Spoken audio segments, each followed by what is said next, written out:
Play the game!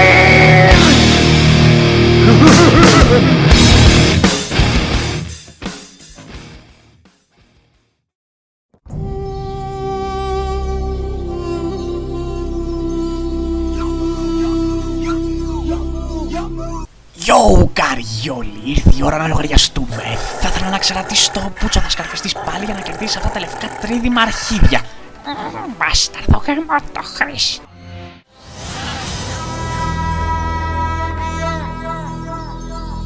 Λοιπόν, έχουμε και λέμε, για αρχίδια του Κάιμπα φαίνεστε πολύ σκληρά. Όμως κάτι πρέπει να βρω να σας σπάσω. Αλλά τι? Κοίτα τα σκάρτα σου, βρε!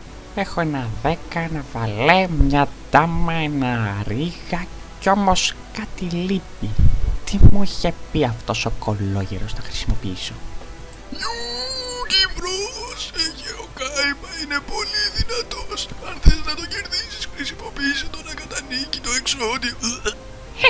Σε ευχαριστώ πάρα πολύ γέροντα για τη βοήθειά σου. Τι θα γίνει, βρε, πούστη, θα παίξεις επιτέλους, θα σου γαμίσω κατά αντικείμενο της χιλιετίας.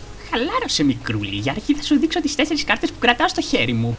Το αριστερό βρωμερό αρχίδι, το δεξί κομμένο νεφρό, το ματωμένο σηκώτη και τη μαύρη σπλήνα. Και το μόνο που χρειάζομαι ακόμα είναι το παχύεντερο. Όχι, δεν είναι δυνατόν! Κι όμως είναι, Κάιμπα, και με αυτές τις κάρτες τώρα μπορώ να καλέσω τον ακατανίκητο Μιξόντια. Τον εξώδια, βρε ηλίθιε! Σκάσε, γέρο! Και τώρα, Μιξόντια, Finish him!